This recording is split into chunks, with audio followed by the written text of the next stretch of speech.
Frank Grossman, thank you very much. Ladies and gentlemen, welcome to Riverside Park, Newton High School. This has become kind of a rarity in the 1997 season.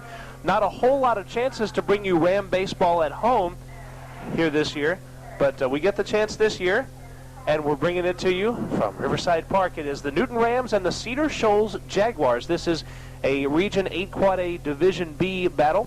Listen for it this afternoon. We're going to have a tremendous ball game here this afternoon, I'm sure. Region 8 Quad A sub-region battles are always tremendous battles. Bill Dolan will get the clear view to start the game. He starts off with our play-by-play. Bill, nice to have the two of us back together. Tell us about, and fill me in about what took place this weekend. I was gone for two, from what I understand, very good ball games. That's correct. Friday night, Kevin, and welcome to everyone out to Riverside Park. Always a pleasure to be back out here. Friday night saw the Eastside Eagles win their first region game of the season, their first ever in their short history. They took on the Monroe area Hurricanes, Purple Hurricanes actually, I guess, and fell behind, but kept battling, and ended up coming from behind. And in the last two innings, the fifth and the sixth inning, Kevin, they scored 10 runs and ended up with a 14-9 hard-fought victory. The key to that game, freshman Randy Allen. Randy started the game, pitched the whole way, had a couple of ringing doubles at the plate too, and just was really sensational, pitching in and out of trouble. The Eagles that night, a little bit of problem, made a few errors later in the game, allowed another run to score, but they held on. Randy struck out 11 in that ball game. And then Saturday, of course, the first ever Eastside Newton varsity matchup, and it lived up to all the billings. Game started out in the first inning, looked like batting practice. Two Newton Rams took the ball deep out of the yard. Ryan Moon, his first home run since I think he was 8 years old. That's right. And then Lane Floyd, who is making a habit out of taking the ball deep, also banged a two-run shot. Both those in the first inning off of Eagle pitcher B.J. Dial. And then he settled down and pitched quite a ball game after that. In the bottom of the first inning, Eastside, not to be outdone, saw Randy Allen just tee off on one and yank one, probably 380 into left field, just really crushed it for a two-run homer.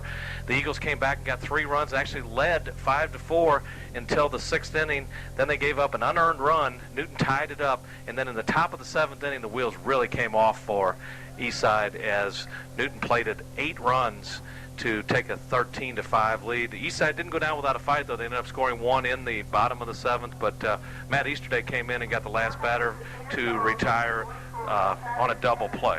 But other than that, looks like we're ready to go here. Jeremy Johnson is pitching for the Newton Rams, and he'll face Travis Evans, the leadoff hitter for the Cedar Shoals Jaguars. Here's the first pitch of the ball game, and it's a little bit low and outside.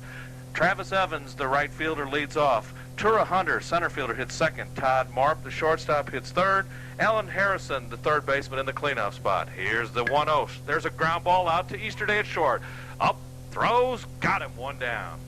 And the 5th place hitter, Jamie Ponsold, who plays first base. John Chastain, the left fielder, followed by Dan Beresford, the designated hitter. Abraham Plummer, the catcher, and the 9th place hitter is John Armitage. And speaking of Tura Hunter, he'll bat now. And Kevin, what do the Rams look like defensively? Defensively, around the infield, a little different look. They've done it now for a few games. Ryan Moon at third, Easterday at short, Brandon Smith at second, Richard Stahl at first. And here's the first pitch, low and away down in the dirt, and Lane Floyd with a good stop. Stahl filling in for the injured Stephen Hires. Now around the outfield, it's Jeremy Johnson in left, Kerry Gilstrap in center, Doyle Baker in right, Lane Floyd catches Jeremy Johnson. Here's the 1-0, and there's a dribbler, and good play by Plug at third. He'll wait and gun in time to Richard Stahl. 2 up, 2 down in the top of the first inning. It is a very good thing, Bill, that the Rams have their strong defensive players on the left side of the infield right now. The shadows are overtaking third base so that any ball hit down the third base line or toward the shortstop is being hit from light into shadow. So Ryan Moon and Matt Easterday, you couldn't ask for 2 better people, and both of them made clean plays on the 2 ground balls hit their way. And Ryan Moon made a couple of really sparkling plays Saturday in that ball game. Johnson, and that ball skied to left, and Jarvis Johnson underneath it, and he will squeeze it for the out as Todd Marp skied out to Jarvis Johnson. And that's going to do it for the Cedar Shoals Jaguars in the first. 3 up, 3 down, nothing to cross. We'll be back with the bottom of the first with no score in the ball game. You're listening to all the exciting action of Newton Ram baseball coming your way live on WGFS AM 1430. We are back from Riverside Park at Newton High School. Well, good news pitching-wise for the Rams, and Joe Brassfield probably breathing a bit of a sigh of relief. That's been his sore spot for the first part of the year. Let's see what the hitting can do. Bill Dolan gives you Ram baseball play-by-play. Thank you very much, Kevin Holden. For the Rams, left fielder Jarvis Johnson leads off. Ryan Moon at third base. That sounds strange, hitting second. Matt Easterday, the shortstop. In the 3-hole, cleanup hitter Lane Floyd, the catcher. In the 5-hole, Kerry Gilstrap playing center field. Doyle Baker in right field. Richard Stahl at first base. Josh Millwood, the designated hitter. And Brandon Smith, the second baseman, hitting in the 9th spot. And Gilstrap takes the first pitch low and outside. Ball 1. This is James Renfro, right-handed hurler for the Jaguars. Working quickly, brings the 1-0 to Gilstrap, and strike called as he paints the outside corner at the knees. The defense for the Jaguars, those of you who know Jaguar football will know the outfield well. John Chastain and Tura Hunter in left and center, football stars Travis Evans in right. Swing, and there's a base hit by Gilstrap into center field as he served the outside offering into left center. Well, the Ram leadoff man got a hold of a pitch there and drove it straight up the middle. A nice job of hitting by the Ram leadoff man, and the Rams have a base runner here to start the game. Finishing out the Jaguar defense, Alan Harrison is the third baseman. Todd Marp is the shortstop. John Armitage at second base. Jamie Ponsolt is your first baseman. And Abraham Plummer behind the plate to catch James Renfro. And Jarvis Johnson doing what a good leadoff hitter is supposed to do. Took that outside pitch and just served it into left center. He gets a big lead quickly and dives back in. And look for Joe Brassfield to try to take advantage. He may have been watching the Cedar Shoals Jaguar catcher, and if he perceives a weakness, watch for the running game to take over here. Johnson with the lead. Not going. Pitch high. Almost looked like a pitch out as the catcher Plummer came up real quickly. Cedar Shoals Jaguar baseball team known for its good athletes. Of course, Cedar Shoals High School known for its great athletes. Football and basketball, very tradition-rich in Athens. 1 ball, no strikes. Here's the pitch to Moon. Upstairs for a ball. 2-0 the count.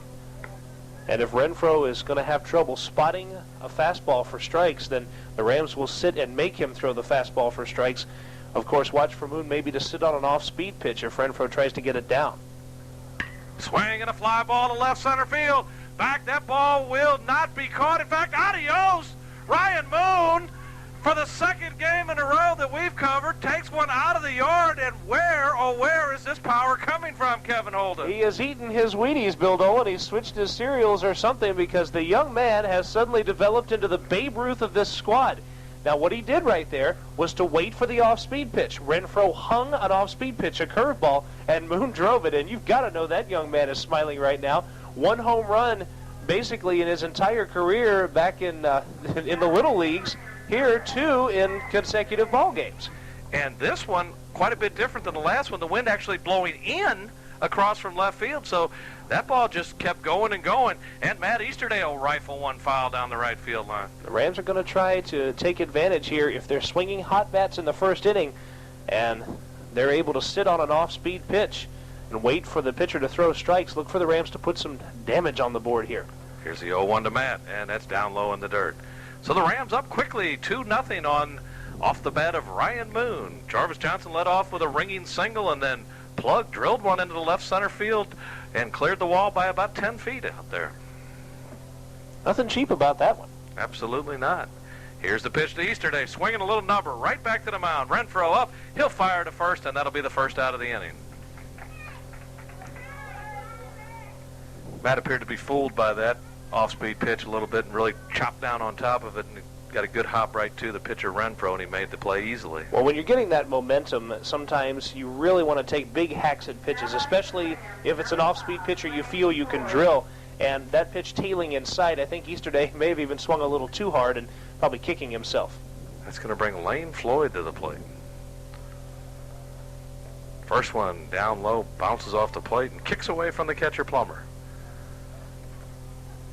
This Newton Ram team picking up the win over Collins Hill, 5-4, ranked number 7 in the state of Georgia in Quad A. So the Rams once again being noticed by folks around the state. They are now 9-2-1 after that Collins Hill win and the Eastside win. Here's the 1-0 to Lane, upstairs for a ball. That'll bring the count to 2-0. This game is protected under broadcast rights granted by Newton Ram Baseball and WGFS Radio. Any publication, rebroadcast, or other use description of the accounts of this game without the express written consent of Ram Baseball and WGFS is strictly prohibited. The announcers are employed by WGFS as Floyd takes ball 3 high. Not employed by the Matchbox folks, although you might think so. Here's the 3-0 to Floyd. Ball 4, and Lane Floyd will take a trot down to first base via the Annie Oakley. And you can tell right now that Renfro is struggling to find his control and doing whatever he can to put the ball over the plate. A patient team will make a pitcher do that, and that's what they're doing to Renfro right now. Ryan Lee is in to run for Lane Floyd at first base, but the hitters down this order will be doing the same thing. And as Renfro continues to take more off pitches, watch for more Rams to take big cuts. And Kerry Gilstrap moving up to the 5-hole for tonight's ball game will square off. Lee with a lead, quick throw over, back in time easily, Ryan Lee.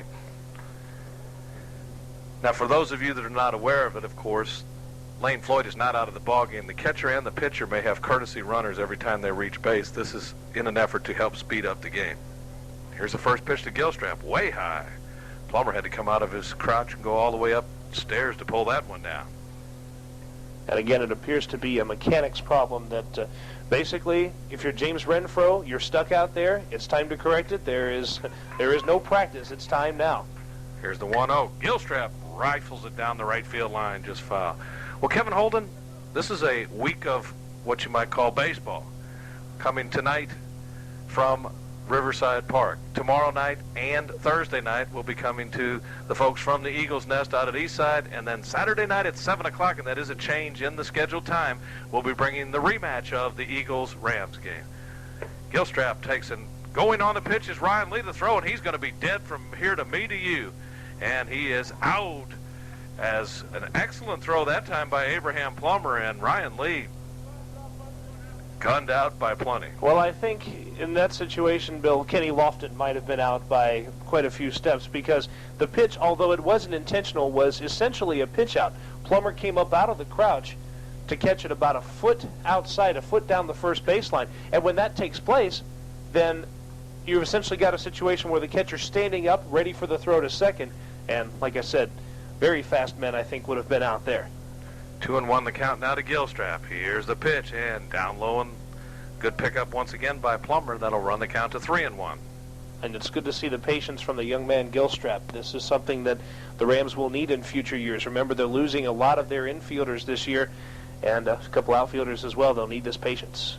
Here's the 3-1, swing and skied, and that ball will get out of play over on the right side and should land on top of the batting cage. And that runs the count full at 3-2.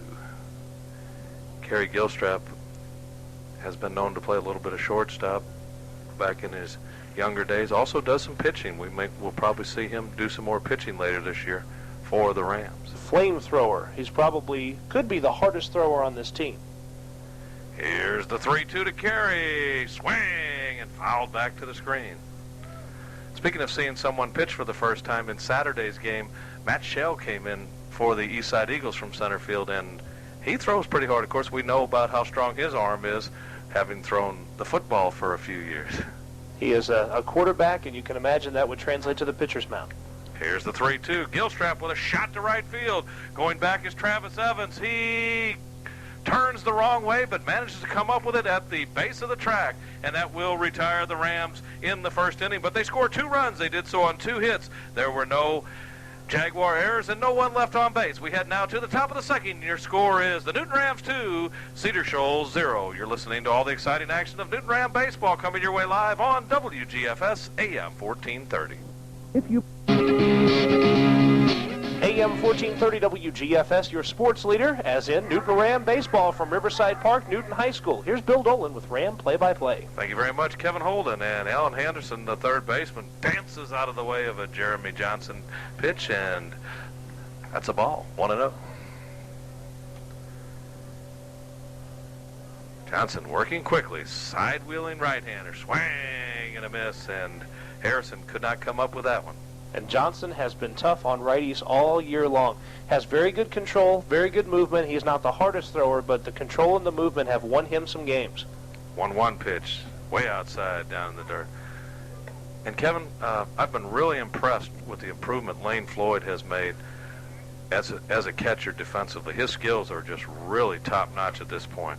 And fouled back to the backstop, and 2-2 the count. Well, you had mentioned, we had both mentioned in conversations in previous years that Floyd was one person the Rams would have to step up a notch in his game, because the Rams have been known for the tradition of good catchers. Floyd has come up, and he had always been a very good defensive catcher, but had lagged a little bit behind the skills of, say, a Chris Middlebrooks or a Brian Moon. Now he may be on a par with those catchers. And this one inside almost hits Harrison again. And that'll run the count full at 3-2. The most improvement that Floyd has made is in the throwing arm. It is a cannon. People stop to watch it now. Here's the full count pitch, and once again way inside. And that'll be the first base run of the game for the Jaguars as Alan Henderson reaches on the free pass. And you hate to see it, but it's a sign of good things that Johnson put the first man on. Looks like he has pretty good movement inside. When he's throwing inside to right-handers, it seems like the ball is kind of spinning and not really tailing that much, but I think there's good movement on his pitches, so I wouldn't be disturbed by the base on balls. And James Ponsold up to the plate, takes a strike called, and you like to see him come back right after walking a batter. Jamie Ponsold, the first baseman, hits for the Jaguars. Shadows overtaking home plate, which may hurt us in the Hard Luck Cafe wing-ding inning, which is the bottom of the third. Johnson checks the runner. Here's the pitch, way outside. Floyd, once again, jumping out and getting in front of it.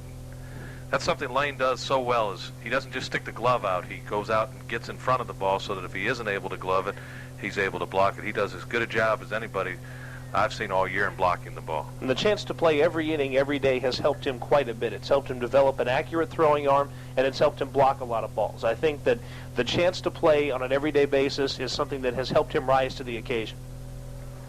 Runner goes, pitch outside, Floyd with the gun. He is, safe as the ball got away. The ball there on a short hop, and as Matt Easterday took the throw and went to tag the runner, Alan Harrison, the ball popped out of his glove, so credit a stolen base to Alan Harrison. Harrison earned it all by himself, Bill, as he was diving in. As he dove on top of the glove, and that's what knocked the ball loose. So it is a stolen base and well earned from the Jaguar base runner, who will now be in scoring position with no one out. And Johnson facing a test here in a situation. Good to know that he faced some good tests early in the year. It will help him here in this sub-region game. Once again, a good throw by Lane Floyd. You're there in time. Here's the 2-1 from Johnson. Strike called on the outside corner, and that'll even the count at 2-2. Johnson throws a pitch to lefties that tails away. It would tail into a righty. Reminds me a lot of something Greg Maddox throws, and gets a lot of strikeouts with that pitch. 2-2 the count. Johnson from the belt. Here's the pitch. Swing and a dribbler down the first base line. And picking it up will be Richard Stahl. He'll tag the runner, so mark that in your scorebook. 3 unassisted, and that'll be the first out of the inning. But the runner is able to advance to third base. And if Newton is hoping to keep Cedar Shoals off the scoreboard, this is an important man to face. John Chastain, this is a big young man and one of the top tight ends in the state last year. The combination of Tura Hunter to John Chastain was ringing in the nightmares of Ram football fans for weeks after the football game. Johnson will check the runner at third, working from the stretch. Here's the pitch, and that ball fouled at the feet of Lane Floyd.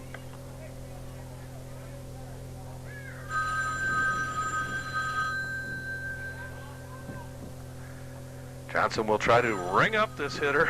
You were trying. I knew it.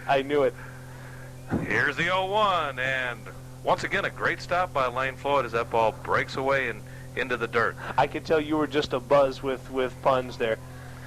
I couldn't let it go, so to speak. 1-1 the count. Johnson brings it. Strike called in the vicinity of the outside corner.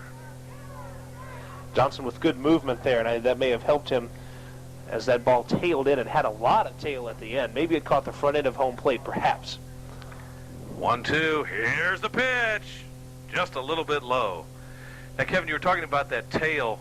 Normally when that righty goes down from the side, they'll get that tail in on the right-handed batter and away from the lefty, and he's making excellent use of it. 2-2 the count. Here's the pitch. Swing, and just barely following it back to the screen, John Chastain, and we'll do it again at 2-2. Well, you know, the other thing Johnson does, not only does he take advantage of that tail, he can turn the ball over and let it spin away from a right-hander. Reminds me an awful lot of a former Kansas City reliever who did the same, Dan Quisenberry. Johnson with a 2-2. Here it comes, and check swing, and they say it is a foul ball. He was really handcuffed as that pitch in on his hands, but couldn't do anything and fouled it off. So a break for Jeremy Johnson. What would have been ball 3 ends up just a harmless little foul ball. And Chastain all but bunted that ball, really, just swatting at it. 2-2 the count. Here's the pitch. And once again, a last-minute swing. Chastain just trying to protect himself. Actually, a good job of protecting the ball as it broke at the last minute, and we'll do it again at 2-2. Johnson was doing the Tom Candiotti there, about 50 miles an hour on the gun. Here it comes again. Swinging a long one, but foul down the left field line, and Chastain was ready for that off-speed offering. That is the size of John Chastain, and we knew that he was a great athlete from the tight end days, so I had a feeling we might see some big shots off of his bat. He is one that the Rams will have to watch. That ball was ripped. Johnson once again, 2-2 the count. Here's the pitch. Low and away, and once again, Lane Floyd diving out to block the ball. That runs the count full at 3-2. Now with the full count, you have to come after Chastain. You don't want to put him on. Maybe go with the fastball here. From the belt, here's the full count. Swinging a shot, foul down the third baseline, and almost decapitating Alan Harrison as he had to dive to the ground to avoid getting hit with that line shot. He's been in the dirt enough this inning with the dive into second base on the attempted steal, so he's seen enough of the dirt here. He doesn't need that, but of course with an off-speed right-handed pitcher, third base runners, beware. Classic battle. Chastain waits for the next one from Johnson. Here it comes, and he struck him out. Tried to check the swing, and that slow, tantalizing breaking ball from the side that breaks probably 2 full feet, like you were talking about, Kevin, the same way the Q used to throw it for Kansas City, and Chastain just could not check his swing. And that tail was away from the right-handed batter. Again, Johnson can turn the ball over the way Quisenberry did and run it away or into a righty. That's what makes it tough, is the movement can go either way. Dan Beresford, the designated hitter, steps to the plate, and he'll take ball 1, and Lane Floyd earning his money out there today. He's also in the dirt, as there have been a lot of pitches he's had to block in this second inning. 1-0 the count. Here's the pitch. Swinging a chopper up the middle. Could be trouble. Easter Day in. He'll gun. Got him! And that'll take care of the Jaguars in the second inning as they have no hits, no runs, no errors, 1 walk, 1 left. We head to the bottom of the second inning. The news is good from Riverside Park. It's the Rams 2 and the Jaguars zip. You're listening to Newton Ram Baseball coming your way on your local leader for sports, WGFS AM 1430. Welcome back to Riverside Park at Newton High School. It is Ram baseball, and if you're a Ram fan, good and exciting news so far. And as we go to the bottom half of inning number 2 with a 2-0 lead, Bill Dolan brings you melodious sounds of play-by-play. Thank you very much, Kevin Holden. And Doyle Baker leads off for the Rams as he battles against James Renfro. First pitch, Doyle with a shot, base hit through the hole into left field. And Doyle wasted no time, got a pitch to his liking, and drilled it into the hole. And again, Renfro just trying to throw strikes and let one float over the plate. Baker not trying to do anything fancy, chopping down on the ball. Solid base hit. And they'll have to do that now with the ball going from light into shadow for the next inning or so. Any hard thrower would be especially hard to pick up, but neither Renfro nor Jeremy Johnson throw especially hard. And Doyle with a fake off first back as the first pitch is a ball just outside to Richard Stahl. Now, Richard, kind of an oddity, kind of like you, though. He throws left and bats right. You don't see too many like that. Got one here and one at east side. Next pitch outside for a ball. 2-0 the count. That's right, B.J. Dial does the same thing. So it's a rarity, and he also wears number 32 like a couple of left-handed thrower, right-handed batter types. Here's the next one. Way outside. Ball 3, and Renfro trying to work quickly. He has kind of gotten out of his rhythm a little bit, it looks like, Kevin. And watch now, as you mentioned that, he'll take a little extra time now, get his composure, and try to come back in here to stall. You're exactly right. Sometimes in the process of working quickly, you can lose momentum. Next one, the old automatic, right down Ram Drive here at Riverside Park, and that'll run the count to 3-1. Baker gets his lead at first. Renfro checks. He's going. Pitch, ball 4. And Rams with something going here. Doyle Baker with a leadoff single, and Richard Stahl with a free pass, and that's going to bring a visit to the mound from the head coach of the Jaguars. Going back for just a second, Bill, to Baker taking off on the 3-1 pitch. I like that idea for this reason. Of course, ball 4 gives him second base automatically, but if the Rams were thinking about maybe a hit and run there, you've got a pitcher who is struggling a little with control and has shown so far in the first 2 innings that when he's behind, he wants so hard to throw strikes he'll take something off. So your chances of seeing a strike are actually pretty high. A runner with decent speed, Stahl a pretty decent contact hitter. So all 3 factors working in the Rams' favor for a hit and run. I like that idea, and I think Joe Brassfield saw the opportunity and took advantage. Excellent pitch to actually do the hit and run, because the hitter does not have to swing at the pitch if it's not a good pitch. Hasn't had to protect the runner, and like you say, with a 3-1 count, he's going to want to try to throw a strike, so good chance to make something happen. That'll bring Josh Millwood to the plate. Josh, the designated hitter today. Here's the first one to him. Swing and a little looper to the second baseman, and he will come up with it. Snap throw to second, and that's a double play. And Doyle Baker trapped off and unable to get back in time. Kind of one of those almost into no man's land. Of course, from our view, it looked like the second baseman was going to be able to come up with it, Kevin, but tough play to judge when you're actually on base down there. That ball had a lot of backspin and wasn't really hard hit, and so as a runner, you're trying to stay aggressive, especially if that ball bounces over the second baseman's head. You need to be running on the play, but a few steps off base cost him. And a swing and a miss to Shorty as he bats for the first time. Filling in now at second base as Joe Brassfield has decided to work with his middle infield and put Ryan Moon at third. Next one way high, and 1-1 to count to Brandon Smith. Now playing second base, as you say, the senior. It's going to take some 2-out doing now for the Rams to get more. And the next one is a strike called. About waist high outside corner, and Smitty in the hole now. 1 ball and 2 strikes. Renfro working on mechanics. He missed with the curveball, and that pitch much better. Mechanics much better. Breaking ball way high. I don't think we've seen him get a curveball over yet. So. And the trouble is the difference between his step on his curveball and his fastball is the step to home plate is shorter. So he's throwing off a stiff leg. Legs for high curveballs. Here's the next one to Smitty, and I'm guessing a little bit high. Good-looking pitch, and that'll run the count full. So Stahl will be off to the races from first base. Swing and whoops, I didn't mean to, and right back to the pitcher, over to first, and in time. So the Rams failed to score. They did get 1 hit. There were no errors by the Jaguars. 1 walk, a double play, and 1 left. We head now to the top of the 3rd inning. Your score is still Newton 2, Cedar Shoals 0. This is Newton Ram Baseball coming your way on WGFS AM 1430.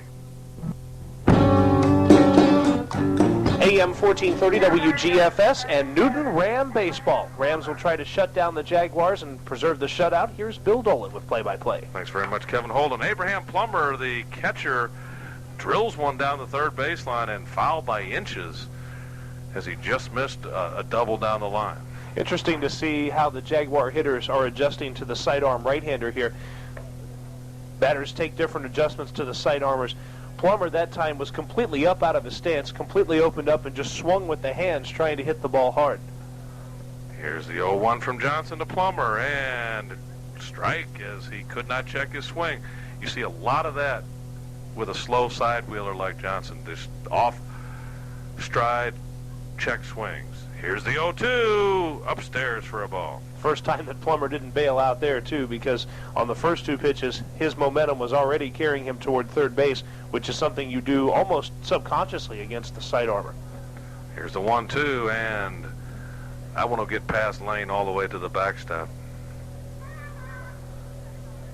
Jeremy Johnson works both corners of the plate and is effective in changing location, but he can occasionally throw one that is way wide. Certainly can. 2-2 the count. Here's the pitch. Strike as he rings him up Plummer looking for the hook, got the straight fastball on the outside corner, and he'll make a right turn and head to the dugout. And that's an advantage when you're an off-speed, slowest guy like Johnson. It's probably his fastball with the most zip on it so far this afternoon, and in a perfect spot. And the ninth place hitter, John Armitage, to the plate. First one from Johnson, just a little bit high. Kind of reminds you a little bit of a Tewksbury or something, somebody that doesn't walk hitters, keeps himself in the game, and just keeps changing speeds. Here's the 1-0, swinging a little number, could be trouble, and it will go foul, and Lane will keep it foul. Evens the count at 1-1. The other thing that Johnson has in common with Tewksbury is very little wasted motion in his delivery. Johnson doesn't do much. The leg drive comes straight toward home plate. No high leg kicks, same as Tewksbury, and that helps control. 1-1 to Armitage. Here's the pitch. Swing and a miss. And what a perfect location. That pitch at the knees on the inside corner just completely handcuffed John Armitage. And I don't care what level you're at. That's a tough pitch to hit down and inside. Here's the 1-2. Just a little bit outside, and good spot with that pitch as he's working inside, working outside, doing a great job of pitching, not throwing. 2-2. Here's the next one. Swing and a miss, and there's that pitch right back on the inside corner, right about thigh level, and Armitage overmatched. He'll go down swinging. And the location there was the key for Jeremy Johnson. Probably, as far as working to hitters, one of his best as far as working location. Reminded me of the at-bat Mike Standridge had against him. Slow ball or fastball low and inside, then outside, then back in, and got it.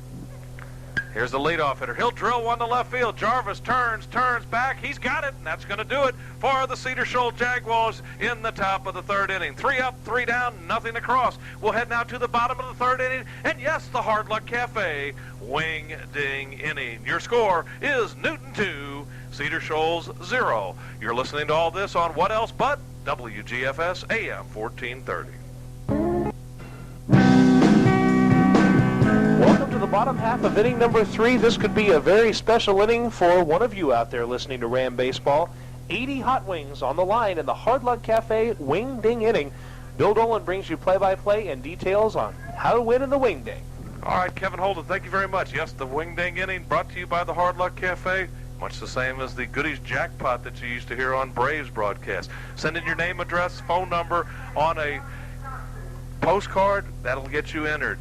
If your name is drawn in the inning of the Hard Luck Cafe wing ding and that player hits a home run, you will win however many hot wings are up at the time. Jarvis Johnson drills one foul. Jarvis bats for Phil Gibson of Ellenwood, Georgia. 80 hot wings in the pot, boiling, waiting for you, just in case someone can take one out. And you got some big boys coming up. Ryan Moon, who's become the home run hitting king of this team, and Easterday, and maybe even Floyd will hit this inning. Johnson dribbles it foul. He's behind in the count now. No balls and 2 strikes. So this would be a pretty good chance, especially for Lane Floyd. If you look at the wind, Bill, if he can get one up into it, it's blowing out toward right field. I have a feeling if he can push one toward the 310 sign, somebody will be eating 80 hot wings. And here's the next one to Jarvis. Outside and up for a ball. And that'll bring the count to 1-2. Renfro appears to have settled down significantly from the first inning.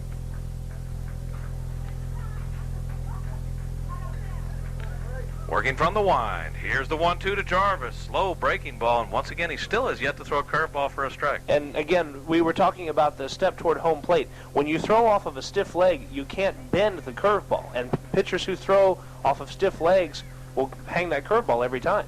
Jarvis with a shot. That's a base hit up the middle as he waited on the off-speed pitch and took it right back where it came from. There is a significant difference between the way Renfro throws his fastball and the way he throws his curveball. His delivery looks different. He extends very well when he throws his fastball, which is why we've seen no fastballs high in the strike zone. Most have been either low or right about waist high because he's extending. He's not with the curveball, and the Rams understand that and will sit on the fastball until he makes the adjustment. And Babe Moon hits for Almond Turner. Here's the first one. Runner goes, pitch high, throw in, not in time.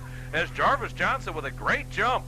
And once again, the pitch almost like a pitch out. So if Jarvis wouldn't have been going full tilt, It was still bang-bang down at second base. Got a great jump, but a very close play because of the fact that Plummer was in great position to make the throw. I understand this moon thing now. He's going for the moon, aiming for it. That's what these home runs are all about. They're moon shots. Can he make Alvin Turner very happy? Here's the pitch, swinging a line shot into the left center field gap. That ball will get down. It's cut off by the left fielder. Here comes Johnson. And there will not be a throw. And Ryan Moon having a ball game as he has now his third RBI of the game, his second hit, and the Rams up by a count of 3-zip now. And Jarvis Johnson and the Rams can thank their lucky stars because Johnson apparently didn't pick the ball up off the bat. It was headed for the gap immediately off the bat. Everyone knew it except Jarvis Johnson, who had stopped and really on a good throw could have either been out at home plate or forced back to third base. So he was lucky, but another great hit from Moon. And speaking of Moons, Matt Easterday bats for Brenda Moon of Mansfield, Georgia. Throw to first, plug back in time. Rams have something going. It's the bottom of the third inning. Nobody out, runner at first, one run home. They now lead by 3-0. Easterday looks for something to hit from Renfro. Here's the pitch. Swing and a shot down the right field line. Curving. Foul.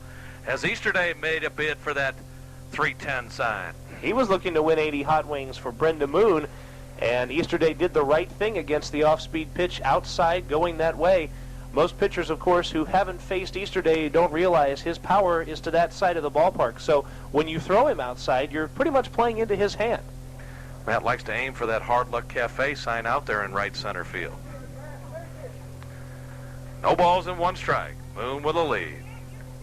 Renfro from the belt. Here's the pitch to Easterday. That one low in the dirt and going on the pitch. Moon will coast into second base.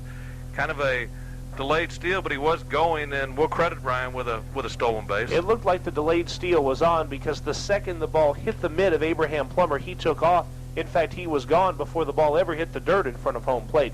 So Moon with another stolen base, and Easterday with another RBI chance now. With the man in scoring position, you might look for him to shorten up and go toward the right center field gap or down the right field line. 1-1 the count. Here's the pitch to Matt. Swing, and that ball skied down the right field line, and it will get out of play. But not by much. About 6 inches or a foot, and so Easterday will have new life. And the man on deck, Lane Floyd, has got to be licking his chops right now. Remember that he can turn on a pitch and drive it very well. He's got a very quick bat, and this pitcher, Renfro, has been throwing some strikes right in Lane Floyd's version area of the strike zone where he likes to hit the ball. So I know he's getting ready on deck. Easterday waits for the 1-2. Pickoff play and almost getting away into center field. The shortstop, Todd Marp, caught the ball about 5 feet behind second base. He had not gotten to the bag, and Renfro went ahead and launched it, and that could have been really trouble for the Jaguars. Threw it with no one at second base. Marp had to almost dive to catch that ball. 1-2 the count. Here's the pitch to Easterday, high and outside. And that'll run the count even at 2-2. Bottom of the third inning, Rams up by 3.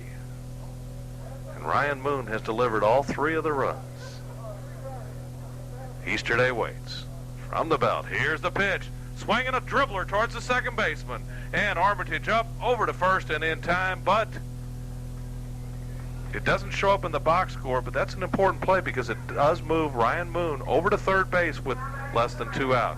And that's good discipline by Matt Easterday as he managed to hit the ball to the right side and move that runner up, especially with Floyd, the left-handed hitter, coming up. And he shortened his swing to do it. All he did was just punch the ball toward that right side, understanding all he has to do to make contact, and that'll advance the runner.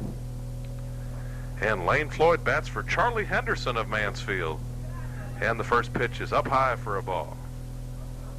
And again, if Renfro falls behind, Charlie Henderson, who lives in Mansfield, might be cracking a smile across his face.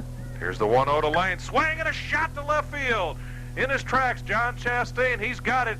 Here comes Moon and the throw, and it'll be cut off. And there's a sacrifice fly and an RBI for Lane Floyd as he got the ball out of the infield and walking home, Ryan Moon with the 4th run of the night. No hot wings for Charlie Henderson, but going back to what you mentioned, important things, little baseball. Hitting the ball to the right side is what Easterday did. Had he not done that, that's just a fly out. That's not a sacrifice fly. So Easterday's ground ball out essentially led to this fourth run. And that'll bring Kerry Gilstrap to the plate. Kerry flied out to the right fielder his first time, and he'll be hitting for Patty Parham of Conyers. Here's the first pitch to Kerry, a little bit low and outside. Gilstrap with some power, took one out of the yard against Huffman High School over in Alabama. Has that potential to leave the yard. He's ahead in the count. 1 ball, no strikes. Here's the pitch. Kerry pops it up a mile high. And the center fielder, Tura Hunter, comes in and on the run actually makes a pretty good running catch as the wind started playing a little havoc. And that's going to do it for the Rams in the Hard Luck Cafe Wing-ding inning. No winners. So tomorrow night when we come to you live from Eastside, it'll be 90 hot wings for the Rams in that inning. 2 runs on 2 hits. There were no errors and nobody left on base. We head now to the top of the 4th inning. Your score is Newton 4, Cedar Shoals 0. You're listening to all the exciting action of Newton Ram baseball coming your way live on your local leader for sports, WGFS AM 1430. Next time you take top half of the 4th inning, you're listening to Newton Ram baseball. The Rams on top 4-0, and Jeremy Johnson cruising along, and so are we. Bill Dolan with the play-by-play. Thank you very much, Kevin Holden. And leading off for the Cedar Shoals Jaguars will be Tura Hunter, the center fielder. He made a good running catch to record the last out in the bottom of the 3rd. Johnson wheels and deals outside for a ball. 1-0 the count. Rams will be in action again Friday. Another sub-region matchup this Friday. Then, of course, the next East Side game Saturday. Next pitch from Johnson, and that one must have stayed just a little bit inside. Looked like the home plate umpire was about to raise the hand, and instead he moved his mask. 2-0 the count. Johnson working quickly, brings it home, outside for a ball.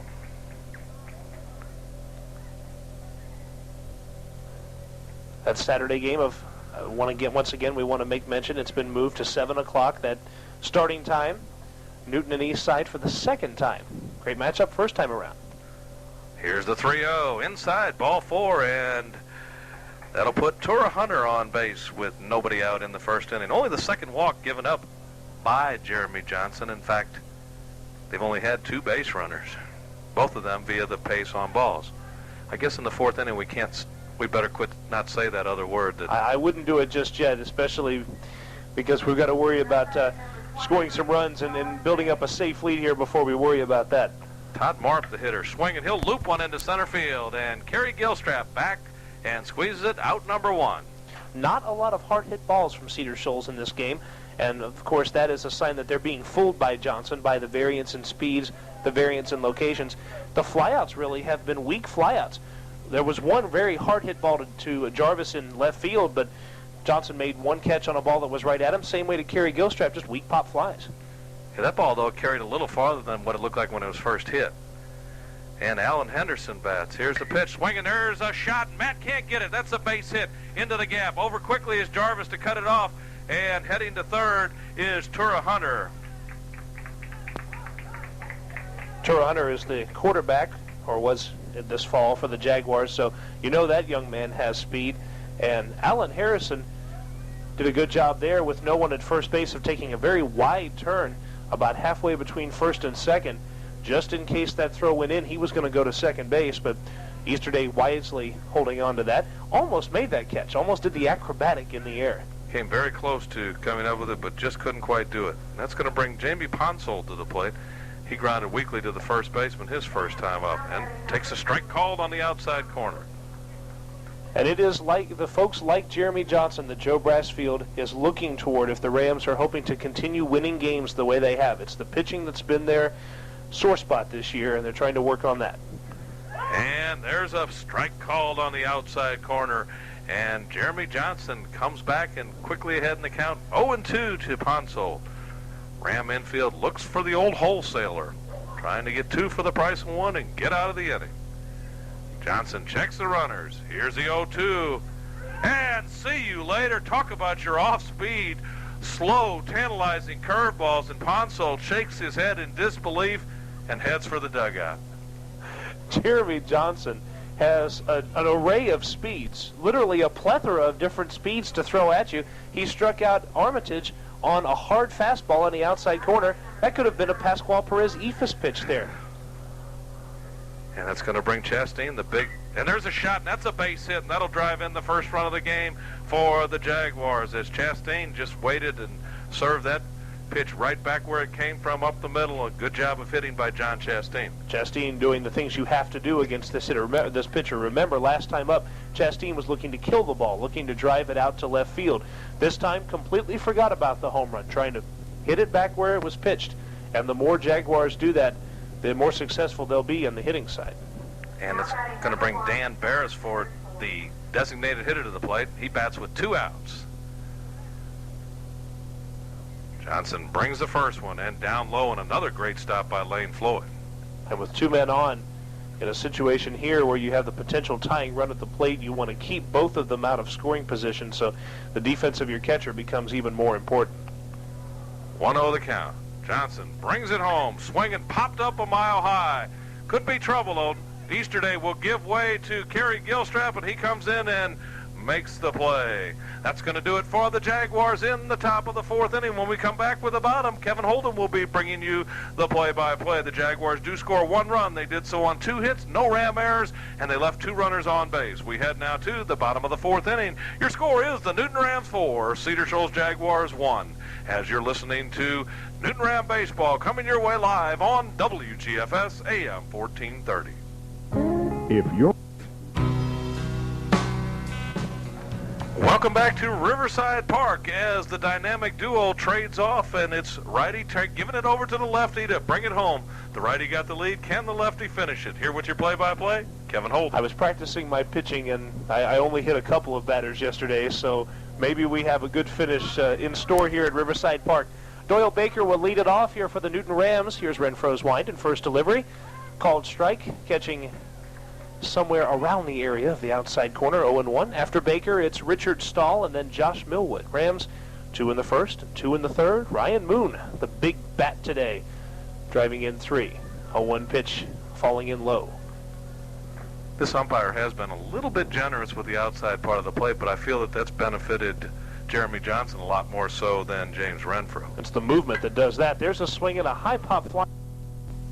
Big kid out there. Normally you don't see someone that size playing second base. He looks like he's probably, about 6'2" or so, Kevin, and he towered over the right fielder. It was kind of surprising as they got close out there. Yeah, usually it's the reverse. Your shorter players, more agile and quick, will play those middle infield positions. Here's Stahl filling in for Stephen Hires, who, by the way, should be back in a few weeks. Stahl takes strike 1 on the outside corner. Hires dislocating his shoulder in the Rams sub-region opener, a win over Collins Hill. And it looks like about 2 weeks till he'll be back.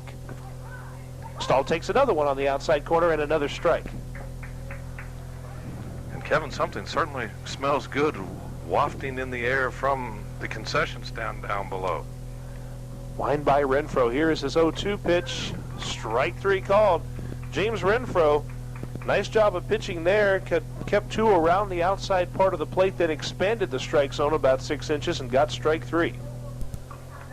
Anyway, back to the concession stand thing here, because those cookies again. Oh, I smell it too. This is tremendous. We might have to find a half inning to kind of slip away, maybe one at a time. Here's Josh Millwood, swing, hard cut, came up short. It's 0-1. Millwood thinking about duplicating the feat of Ryan Moon. And of course, we want to recommend that the folks stop by and see the fine folks at the concession stand out here. Plenty of good things to eat and drink, and friendly folks in there taking care of business for you. Wind in the 0-1, the slow off-speed pitch. It's up high, ball 1. Again, the curveball missing high. Taking a page out of Jeremy Johnson's book with that pitch. That was, about 45 miles an hour or so? The 1-1 pitch is on the way home. There's a swing and a drive to center field. Trevor Hunter, though, will be over toward the left center field gap. He will make the play for out number 3. Hit on a rope, but right at the center fielder, Hunter. 1-2-3 for the Newton Rams, and my goodness, if you blink, you might miss a half inning here at Riverside Park. It's 4-1. We are already headed to the 5th inning in a game that's about 45 minutes old. It's Ram Baseball on WGFS AM 1430.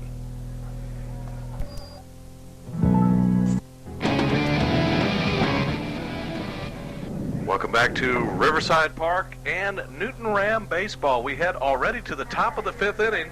The score is good if you're a Ram fan. They're on top by a score of 4-1. Here with the play-by-play, Kevin Holden. Bill Dolan, we thank you very much. Top of the fifth, first man up is Abraham Plummer. He takes the first pitch outside, ball one. After Plummer, John Armitage. Then the Jaguars will venture back to Travis Evans, the top of their batting order.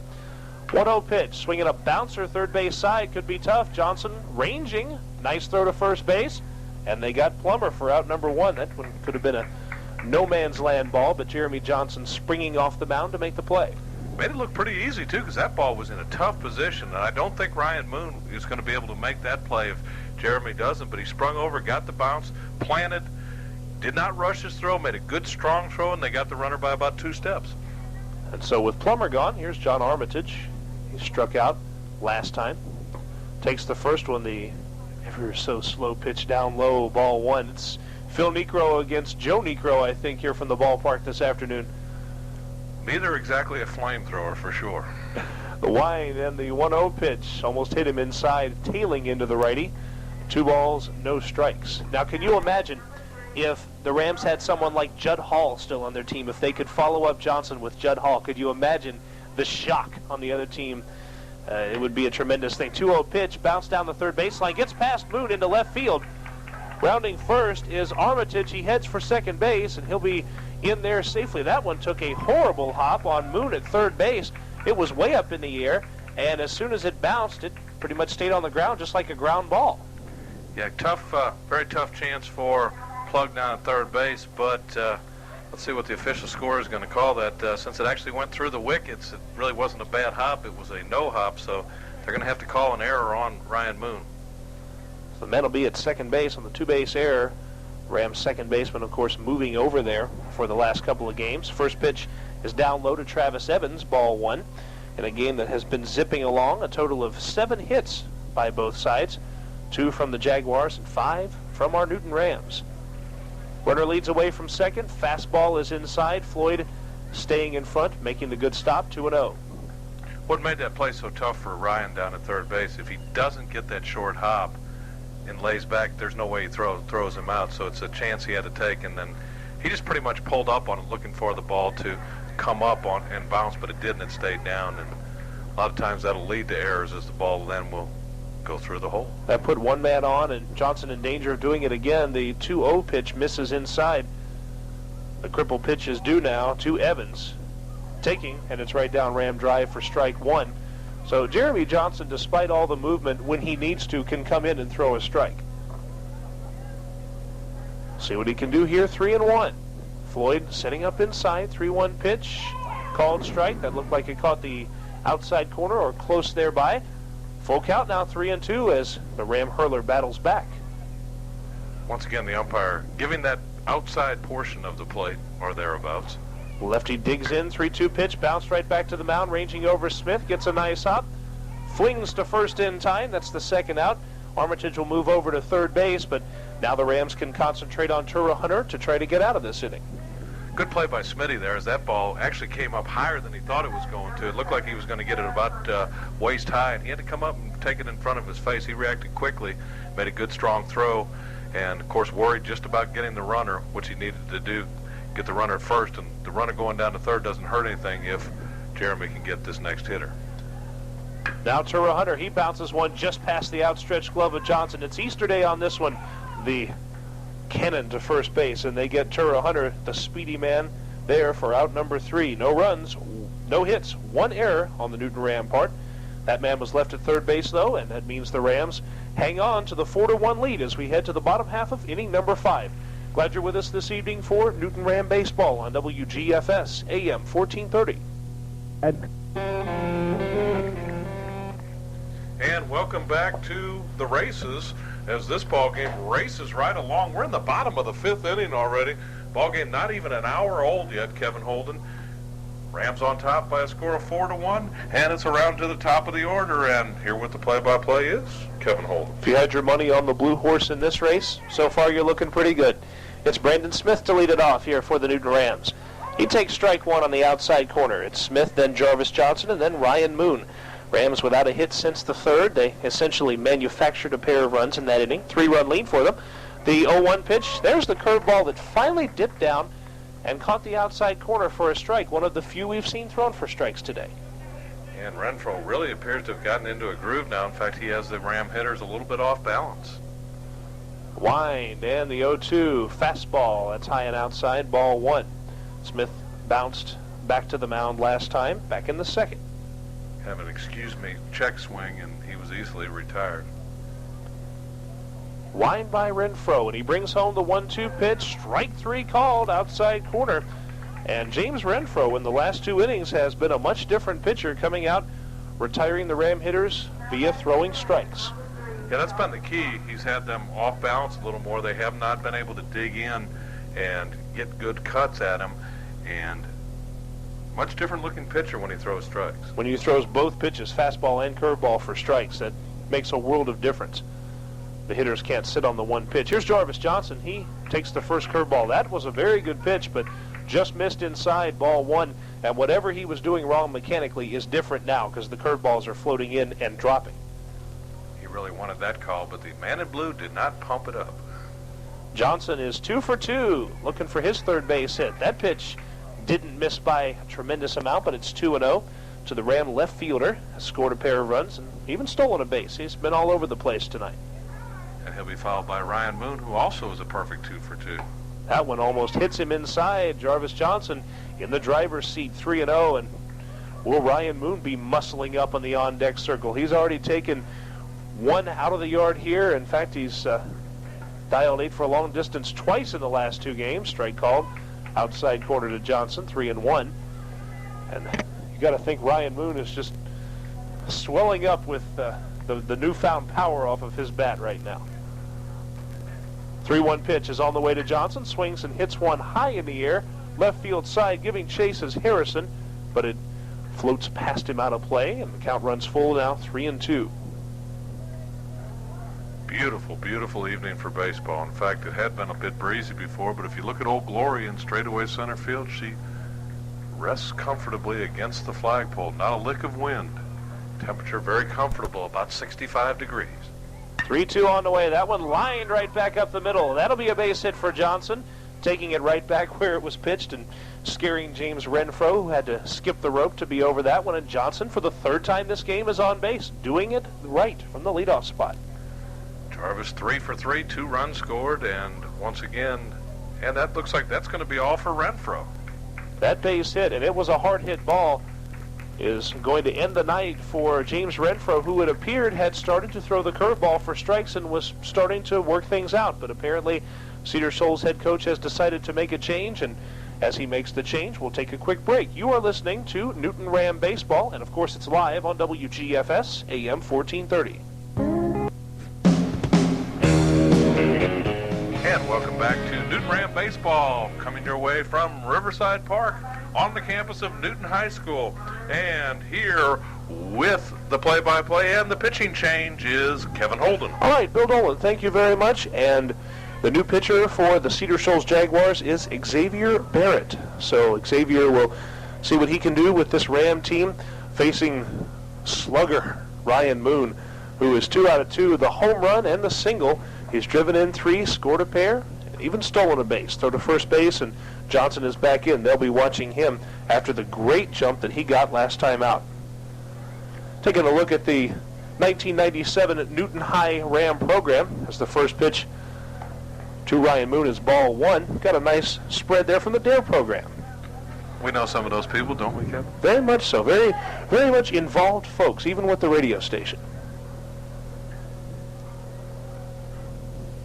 There's a swing and a high pop fly. This one isn't going to leave the yard, but it could drop in for a hit. Hunter can't make the play. It'll fall in, and Jarvis Johnson will scamper to second base. That'll be a single for Ryan Moon. That's a tough play for Tura Hunter to make, and he had a tremendous amount of field to cover. He is a quarterback in football. You know he's got the speed, but speed couldn't even make that play. No, in fact, he was basically diving, trying to get to the ball. If he'd gotten underneath it and the ball dropped like that, that would have been a different story. But look at the top of the order, Kevin. 6 out of 6, and they've scored 4 of the runs. All 4. All 4. In fact, they have every hit except one. Easterday takes a strike outside corner. It has been the Jarvis Johnson and Ryan Moon show. They have 6 of the 7 hits and have, as you mentioned, have scored all the runs. Easterday is 0 for 2, 2 groundouts. One of them helping to push across a Newton Ram run. Takes a look at the off speed, catches the inside corner. That's strike two, and Xavier Barrett coming in and throwing strikes here. That's something you need to do, particularly coming in relief, particularly with runners on base. You don't want to start walking people, and he's doing a good job. Lefty warming up in the Cedar Shoals bullpen. That's Waters down there. 0-2 pitch. Fastball outside. After Easter Day, Lane Floyd sacrifice fly and a walk to his credit. So despite not having a base hit, Floyd has had a very productive afternoon so far. Actually, Barrett made a very good pitch to Ryan Moon, just a tough break that it kind of landed in no man's land in short left center. 1-2 pitch on the way. And Easter Day again taking outside. Evens the count up at 2-2.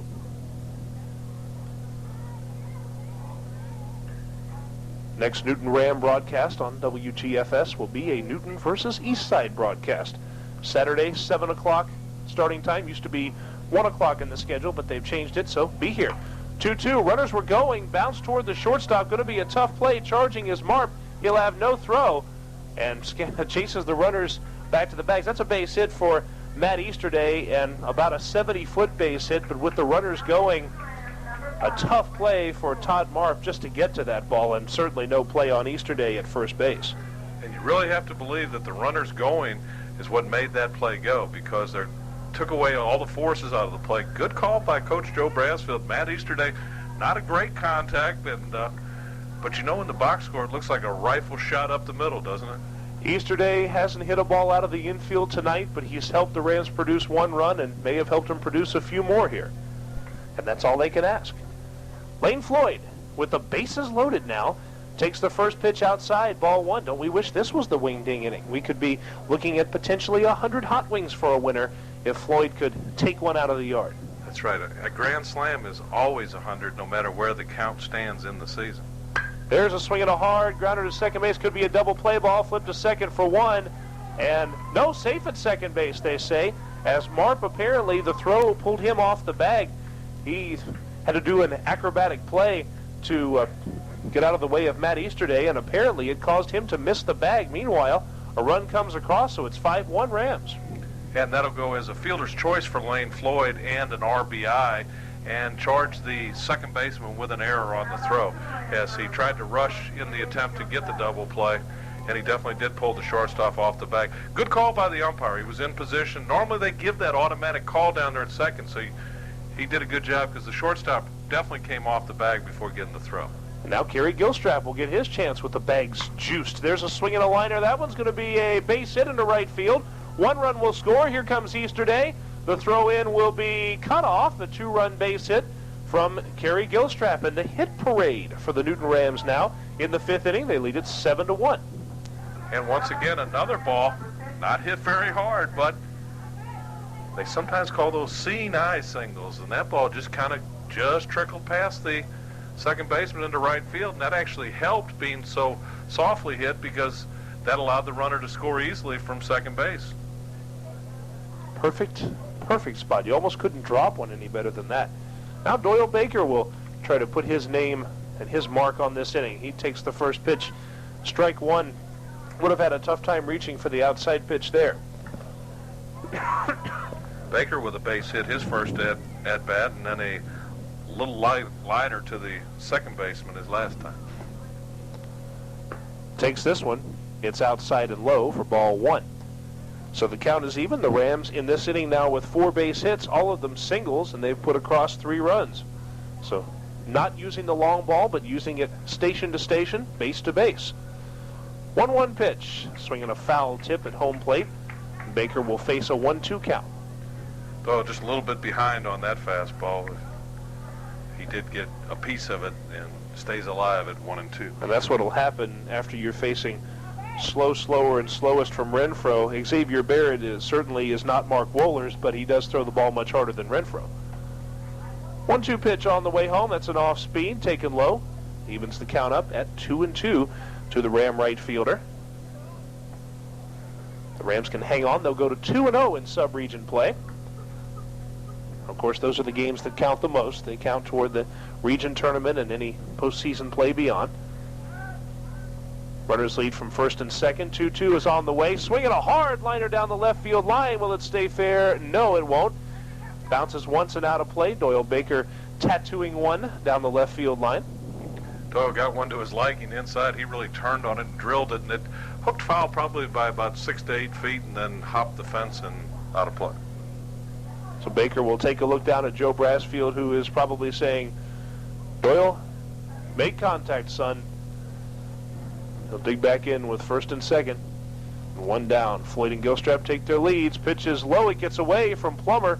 And both the runners will move up. They were already taking big leads, especially Floyd at second base. But as that ball trickled away from Plummer, on the pass ball now, second and third, with still only one down. And we're getting a little activity down in the Ram bullpen. Wind in the 2-2 pitch. There's a swing and a liner right back up the box. It's a base hit. Runners had to stop, so one will score and Gilstrap will stay put. And Baker was headed for second base. He'll be in safely. Doyle Baker with a tremendous job of base running there. Heads up play from Baker, the Ram right fielder, and that will be, I don't know, he hustling so much on that play, he almost deserves a double, because as the throw came in, it wasn't very far away from second base, but Baker never stopped, and he's safe at second.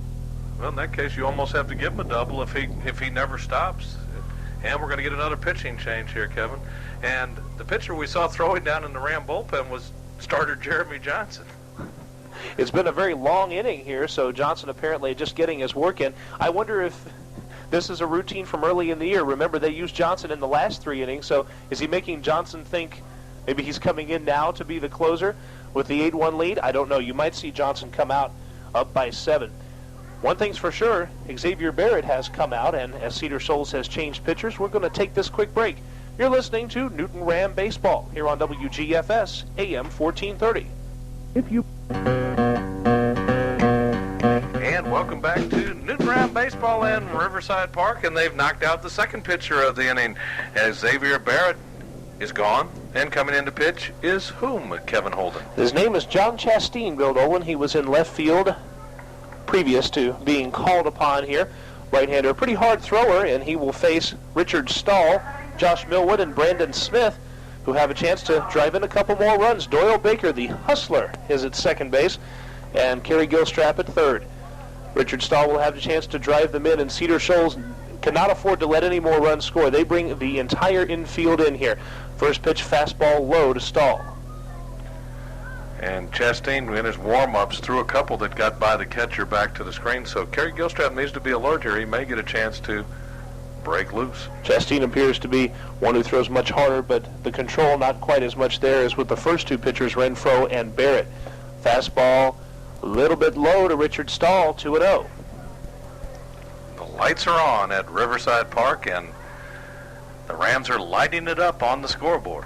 Left-hander Waters still warming up for the Jaguars. Down the first baseline. 2-0 pitch on the way home to Stahl, and it's low and outside, so it's now 3 balls, no strikes.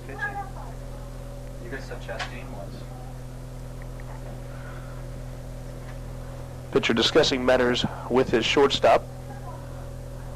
3 balls, no strikes to Richard Stahl. 1 down. Runners at second and third. 3-0 pitch is on the way. That's a strike. Caught the outside corner. It's 3-1. We're informed it's actually Todd Marp on the mound and not John Chastain. So make that correction, and Marp will take a look in. That's ball 4 to Richard Stahl. So Marp walking the first man he faces here. Xavier Barrett did not retire a single batter. He faced 5, gave up 4 hits, 1 fielder's choice. He's already given up 3 runs, and the men at second and third his responsibility. So literally the Rams coming out and attacking here in the 5th inning. Still kind of surprised that they pulled James Renfro so quick when he gave up just the 1 base hit at the start of the inning. Josh Millwood with a chance to really break this thing wide open. And again with the bases loaded. Takes the first one inside, gets away. Here comes Gilstrap on the way home. Without a throw, he will score. Kerry Gilstrap comes across. It's 9-1 Newton. And continuing to be just a nightmarish inning for the Cedar Shoals Jaguars. But if you're a Ram fan, this is the offense you like to see. This is very similar to what happened Saturday in the 7th inning where the Rams scored 8 runs. They only did so on the benefit of 3 hits, several wild pitches in the leg. There's a strike with the fastball, a ball and a strike to Millwood. He is 0 for 2, lined into a 4-6 double play in his first at bat, where Doyle Baker was caught between second and third in no man's land. Millwood flew out to center field his last time up. Fastball gets away from Plummer, just a few feet though, and Baker will stay put at third base. 9-1 the score. The Rams have come across with a 5 spot so far. Still only 1 out here in the 5th inning. And the game that was going so quickly has suddenly just come to a screeching halt here in the 5th inning for the Rams. 2-1 pitch. It's low, ball 3, and that's part of the problem is the pitchers falling behind here 3-1 to so many different hitters. The infield is in for Cedar Shoals, but the interesting thing about it is despite the fact that this inning has been crawling along, even with this inning tacked on, it's been about an hour and 15 minutes into this game. We're still in the bottom of the 5th, probably due for about a 2-hour game. Very quick by high school standards. 3-1 pitch on the way. Strike called. Millwood had flung the bat away and was headed toward first base, but he will have to return with a smile on his face and a full count and needing to protect the plate now. Yes, Josh Millwood, do not take anything in the vicinity of the outside part of the plate. Umpires don't like that when batters throw the bats and start taking off. 3-2 pitch on the way. Here it is. That one truly was low, ball 4. And that'll put another man on base here for the Rams, who are about to send their 10th man to the plate in this inning, Brandon Smith. He struck out to start this inning, and in fact, that's the last out that's been made. The Rams have batted around without making an out, so Smith would have a very bad distinction if he would make the first and second outs of this inning. Smith will take the first pitch low. And the middle of the infield now drops back looking for the double play. They're still in at the corners. Harrison at third and Ponsold down at first. 1-0 pitch on the way. Fastball missing just a little low, 2-0. Nowhere to put this guy. Bases loaded for the Rams. 8 straight have reached. Smitty waits for something to hit. 2-0 on the way. Got something to hit, fouled it back, 2-1. That one in a good spot, taking a good cut at that. And Coach Brassfield gave him the hit away sign with 2-0. Runners take their leads. Here's the pitch. Swung on and hit hard to center field. Hunter is on the run. A long run. He's going to make the catch. Tagging at second and at third and advancing on the play. Coming across with the 10th run of the game for the Rams. And the 6th of this inning is Doyle Baker. So Smith with the long sacrifice fly to center field. Puts across run number 10. It's now 10-1 Newton. And Brandon really got a hold of that pitch as he drilled it to right center field, and a good running catch by the center fielder, Hunter, or that could have been a lot of trouble. In fact, the ball just kind of hung up in the air a little bit for Smitty. Had it gotten down, I believe it would have gotten all the way to the wall and could have cleared the bases. I think if it was hit in the first or second inning, it would have done just that with the wind blowing out to right. But it's the 5th, and it's a sacrifice fly for Smith, and I'm sure he's happy to have the RBI in the scorebook. With 2 outs now, and first and third, as Stahl had tagged up and moved to third, here is Jarvis Johnson. Runners, well, fake the going on the first pitch, which is low, ball 1. Josh Millwood gave thought about heading for second base.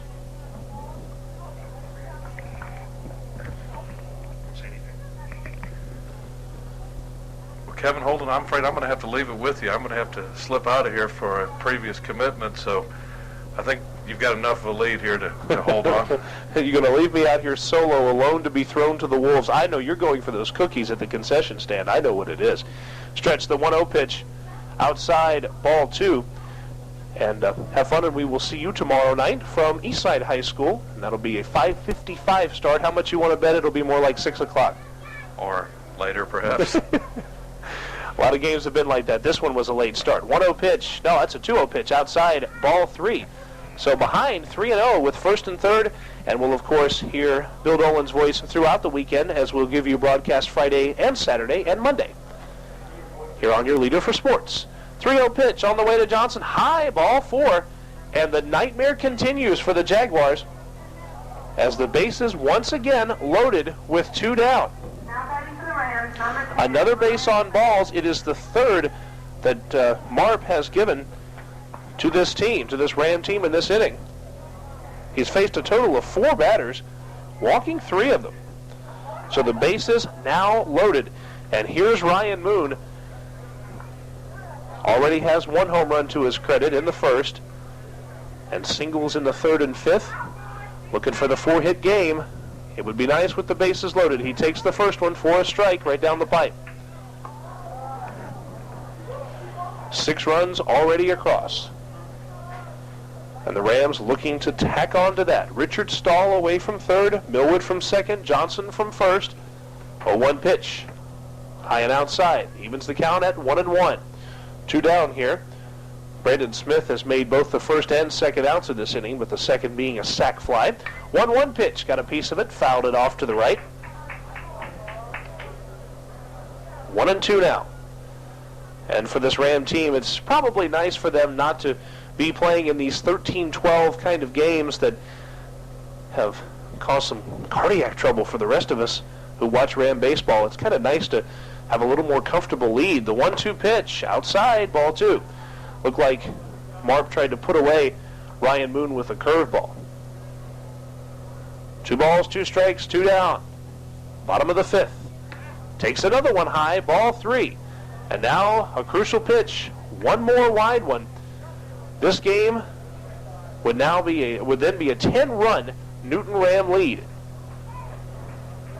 The wind and the payoff pitch. Here it is, swung on and popped him up in the infield.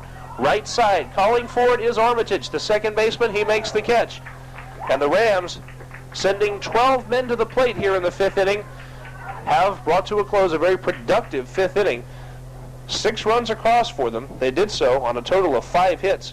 There was 1 Jaguar error, 3 men left on base, but the Rams can breathe a little easier now as they're up 10-1. We go to the top half of inning number 6. This is Ram Baseball on WGFS, AM 1430. And welcome back to Riverside Park, Newton High School. It is Ram Baseball. Todd Marp for the Cedar Shoals Jaguars, taking the first pitch from Jeremy Johnson outside, ball 1. It's 10-1 Rams, as we're in the top half of inning number 6. Johnson winds and brings home the 1-0. That sails low and outside, ball 2. Joe Brassfield and the rest of the Newton Brass have to be impressed with Johnson's performance here in this sub-region battle. 2-0 pitch, swung on and rolled toward the third baseman Moon. Nice hop, good play, good throw, and they got him. Out number 1. Ryan Moon making that adjustment to third base in this game. He's handled 3 plays cleanly, had 1 that was a 2-base error, which pretty much could have gone either way. Kind of a bad hop on him there at third base. But Moon has made the adjustment well, and Brandon Smith back at second, where he's, for the most part, used to playing, making good plays there. 1 down, and here's Alan Harrison. He is 1 for 1 with a base on ball. Swings and lines 1 toward Smith at second. He gets a chance. Clean field and throw, and that's out number 2. And the Ram infield sure-handed in this game. And you're going to have this against Jeremy Johnson, a lot of ground ball outs. In fact, so far in this game, 9 ground ball outs. That's 9 of the 17 that have been recorded. 4 of them, of course, by strikeout, so only 4 flyouts. Jamie Ponsold will dig in now. The lefty swings, takes a big cut, and comes up short at the first Johnson pitch. 1 ball, no strikes. Way ahead at the off-speed pitch. Ponsold 0 for 2. Struck out looking last time. On the Ephus pitch. 0-1 pitch is on the way. Another big cut, and again, he comes up short. He is in a hole, 0-2 now. Rams with the big outburst in the 5th. 6 runs on 5 hits. Have taken command of this one. The 0-2 pitch on the way. Another swing and a miss. And overmatched was Jamie Ponsold, if you can call it that, against Jeremy Johnson's off-speed pitches. 1-2-3. The Cedar Shoals Jaguars go down here in the 6th, the last via the strikeout. And as we head for the bottom half of inning number 6, your score, the Rams 10, the Jaguars 1. Newton Ram Baseball on WGFS, AM 1430. Welcome back to Riverside Park, Newton High School. 10-1 lead for the Newton Rams. Bottom half of the 6th, we'll see Matt Easterday, Lane Floyd, Kerry Gilstrap, and most importantly, right here with us in the press box, Bill Dolan skips away for half an inning, and who grabs the microphone but Chris Bridges from the Covington News. First pitch to Easterday, down low, ball 1. Chris Bridges in kind of the same boat that we're in. You folks have had to cover all the sports in the spring for 2 high schools. We only have to do baseball, but you've got a much tougher job having to do Newton and Eastside as the 1-0 pitch comes in and is line foul down the right side. Make it 1-1 to Easterday, but been kind of a long spring for you guys.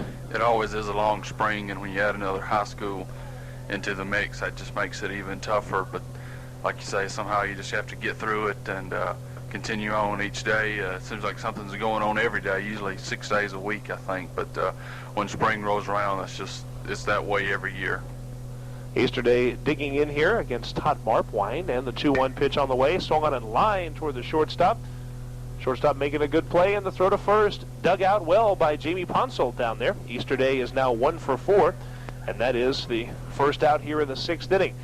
Chris, the Rams coming out in the 5th inning with the offensive onslaught. Nice to see it from him, but the other thing it's really nice to see, and that's put the smiles on the faces of Ram fans tonight, is the pitching job done by Jeremy Johnson. Pitching will be the key for them this year. That's right. Excellent job by Jeremy. This is, I believe, by far the best game he's pitched all year, at least of the games that I've seen, and I've seen probably all but a couple of the games. You had to be impressed with the way he just went through Cedar Shoals tonight. Very impressive. They will need that in a lot of sub-region games this year. First pitch just barely missing.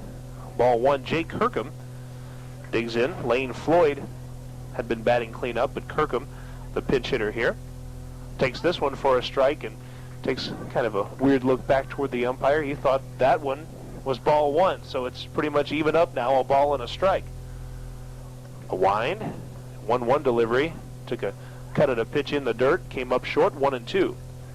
Plenty of other things going on, of course, with you folks at the Covington News, including, and we mentioned this once on the air, but we'll do that again in just a second.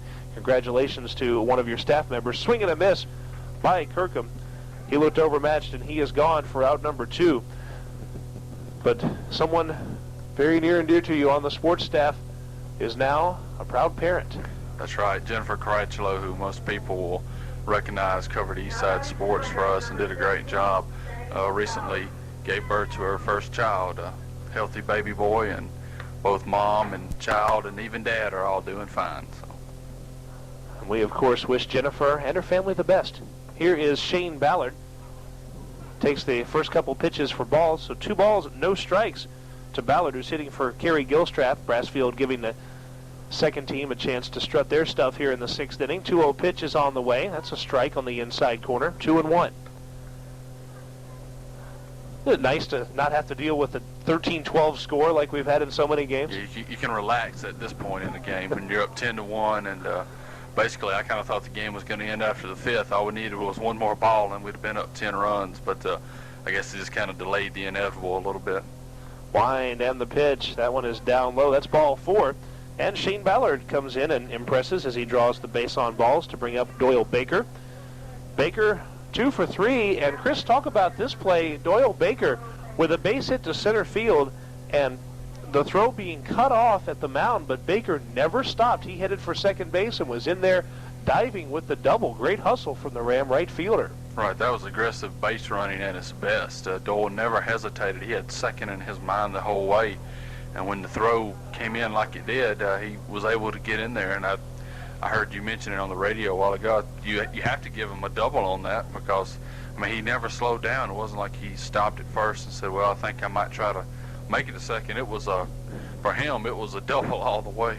He was thinking 2 right after the crack of the bat, and he got that 2, and the 2-bagger was his last at bat. See what he can do here. 1-0 pitch missing outside, ball 2. Of course, we had the chance to see the first ever Newton versus Eastside baseball game last Saturday.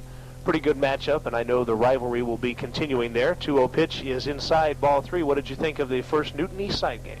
Well, you had to be impressed with the way Eastside held their own. Few people publicly anyway gave them much of a chance to win that game, and then when you think about it, that was probably the right thing. I mean, they have not been around as long, first year varsity program, and going against someone who not only has been established for decades, but has one of the premier baseball programs in the state, in my opinion.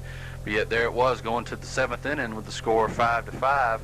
And very easily, a play here, a play there, Eastside could have been leading by 3 or 4 runs.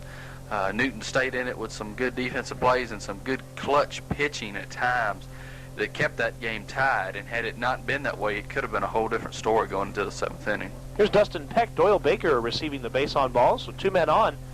Peck hitting for Richard Stahl, takes the first one right down the heart for strike 1. And the rivalry will be the key, and of course the good old-fashioned rivalry between Newton and Eastside, I'm sure, will continue as these Eastside folks become seniors. Snap throw to second base. They got him. Picked off Shane Ballard, and moving in behind him, the Cedar Shoals Jaguar shortstop did a tremendous job there, cutting in behind the runner and applying the tag. So caught there in your scorebook. It's 1-6. Ballard is caught, and that'll do it for the Rams in the 6th. No runs, no hits, no errors. 1 man left on base. Last chance here for the Cedar Shoals Jaguars. The Rams 3 outs away from securing the victory. They're up 10-1 after 6. You're listening to Newton Ram Baseball on WGFS, AM 1430. Next time you take...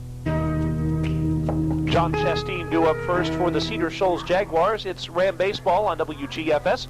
Newton High School's own Rams from Riverside Park right here at Newton High School in Covington. Off-speed pitch with the first offering to Chastain is ball 1. Jeremy Johnson, looking for the complete game, has given up 1 run on only 2 hits, both of them coming in the 4th inning, and he's been just about unhittable pretty much. Other than that, he's only walked 2. He has struck out 5. So Jeremy Johnson, very impressive on the mound. 1-0 pitch, missing outside, ball 2. Kevin Holden along with Chris Bridges. Chris, maybe kind of tough to pick our WGFS player of the game. Ryan Moon has certainly had his share of the action, driving in plenty of runs. 2-0 pitch is outside, ball 3. He's had 3 hits, 3 runs scored, some RBI, but here's Jeremy Johnson with a great pitching performance. Right. All 3 of those guys have really played a key part in this game. It's just kind of a toss-up, really, as who you'd want to pick on that. That pitch sailing high and outside, ball 4. Johnson was used at the beginning of this year as a closer to pitch the last 2 or 3 innings, but Joe Brassfield needing him now to start games once the sub-region has begun, and Johnson has gone the entire way. I wonder if he's not used to throwing a full 7 innings, and I wonder how he'll adjust to the 7th inning. Well, he's really looked in top form today, and don't be surprised if you don't see him getting another start probably the next 2 or 3 games. There's a swing and a, excuse me, almost bunt type of hit down the third baseline. It's foul.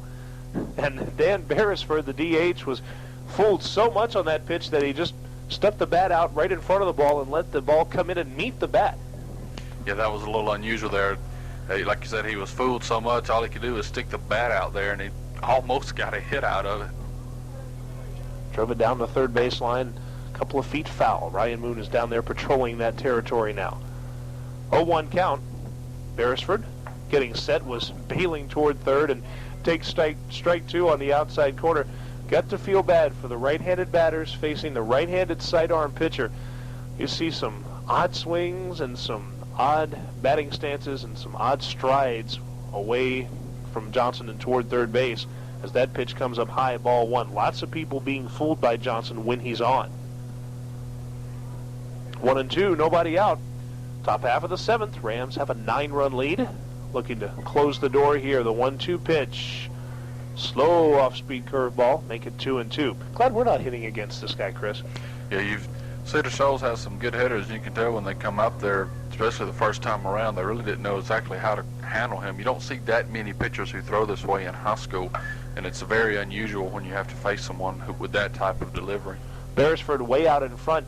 Lines one down the third baseline, and not only the delivery by Johnson, but the fact that he can mix up his pitches so well, mixes his location and mixes speeds very well. Remember the Ephus pitch that he threw for strike 3 to Ponsold, and kind of embarrassed that young man.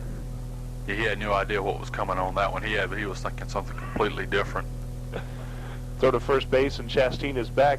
Johnson had another strikeout back in the 3rd inning on a pretty hard fastball that caught the outside corner, and so Ponsold probably was looking for something more along that line. Got the old Ephus. There's a swing and a hard liner base hit into left field. Beresford was looking to go that way in the entire at-bat, and he got a base hit into left field.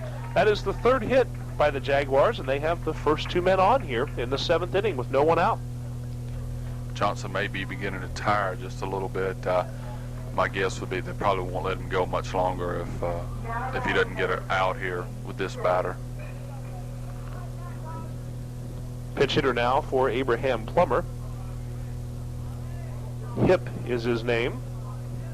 Trying to put some hips into a Jeremy Johnson offering. Swings and lines one toward Easterday. Could be a double play ball. They go to third for one, and that's all they'll have there. So instead of going for 2, Easterday electing to take care of the leading lady at third base, and that is 6-5 in your scorebook. An interesting choice of plays there by the Rams shortstop, who might have had a chance for 2, Chris. Yeah, you look at that either way, I guess. When you're up 9 runs, I don't guess it really would have hurt to get the double play and let him go to third, but I guess he decided to get the lead runner out. Here's John Armitage now. Swings and bounces one toward Easterday. This time he'll go to second for 1. Throw from Smith to first base. No, not in time. Very close play, though, and Brandon Smith got that ball off very well to first base. A lot of other second basemen might not have attempted that throw. 6-4. Out at second is Mr. Hip, and Armitage now at first. Beresford at third with 2 down. Christopher 1 out away here from making it 2-0 in the sub-region. That's the key, is to get wins early in the sub-region. Stretch. Travis Evans digs in, swings and misses at the first Johnson offering, 0-1. The next sub-region game for the Rams will be this coming Friday. They are taking on 6 other teams in Region 8 Quad A Division B. This is their second game of the first trip through the sub-region, and I think they'll call a balk on Johnson. We saw it from up here in the press box. Johnson had come set, started his motion, then stopped again, thinking about coming home, and you could see where he started and stopped the motion, and that, of course, kind of a taboo on the mound, as the balk will put Beresford across with the second run. Makes it now 10-2 in favor of the Rams. Johnson can now concentrate on Evans with an 0-1 count. Swinging a foul tip, gets away from Floyd. No balls, 2 strikes, and Jeremy Johnson 1 strike away from shutting the door and running the sub-region record of the Rams to 2-0.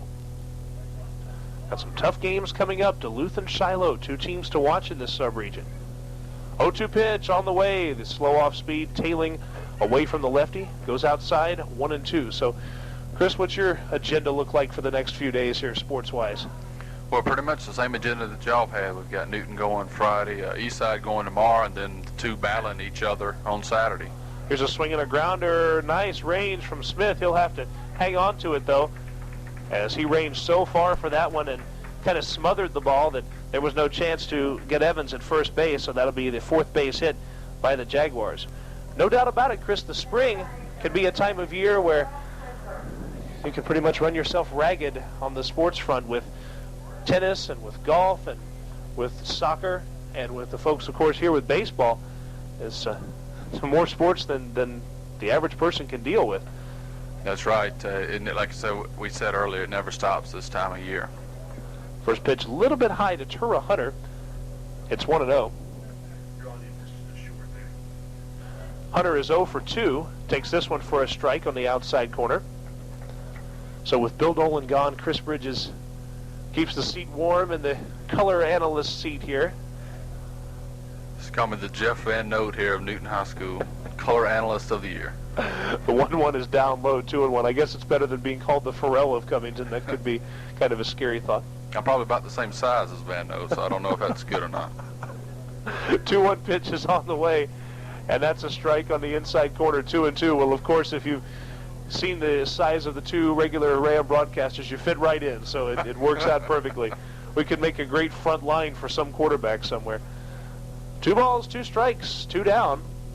Jeremy Johnson winds and deals. That one line toward Easterday at short. He'll scoop it up, make the throw in time, and shut the door on this one. The Rams, the 10-2 win. And Jeremy Johnson going the complete way as he retires the Jaguars here in the 7th. The Rams have picked up their 2nd sub-region win for the Jaguars here in the 7th. 1 run, 2 hits, no errors, and 2 men left on base. This one is drawn to a close. We'll be back to wrap up the happy news here in just a couple of minutes. 10-2, the Rams pick up the win. Ram Baseball on WGFS, AM 1430. Welcome back to Riverside Park at Newton High School. Ram baseball on WGFS AM 1430. And a nice one if you're a Newton Ram fan. Finally, we don't have to worry about this 7th inning comeback thing. It was the Rams taking charge throughout the entire game, and in the 5th inning coming up with the big 6-run inning, they come out with the win. Here are your final totals in the game for the Newton Rams. 10 runs on 10 hits. They committed 1 error. They left 5 men on base. Jeremy Johnson, our WGFS player of the game, going the entire distance here, giving up only 2 runs on 4 hits. And Jeremy Johnson picking up the win. He's crucial to this Ram team who needs pitching right now. They'll look for Johnson to make more starts as the year goes along. He receives the kudos as WGFS player of the game. 7 full innings, giving up the 2 runs on 4 hits. One of those 2 runs scoring via the balk. That, of course, a correctable mistake. Johnson only walked 3, and he struck out 5 en route to the complete game victory. For Cedar Shoals, 2 runs on 4 hits. 1 error. They left 6 men on base. Losing pitcher is James Renfro, and the Rams wasting no time on offense. Jarvis Johnson led off the game with a single, and Ryan Moon coming up with a 2-run homer immediately, looking like the babe at home plate. This man, not really known for his power, but has hit 2 in his last 2 games. Somebody is a good luck charm for him, and he has hit that 2-run shot to give the Rams a 2-0 lead in the 1st inning. In the 3rd, Rams coming across with 2 more runs. Jarvis Johnson with the single. He stole 2nd, came around to score as Moon had the base hit.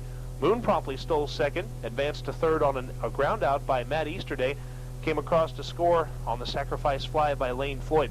It was a close game then, but the Rams broke it open in the 5th inning. They sent a total of 12 men to the plate in the 5th.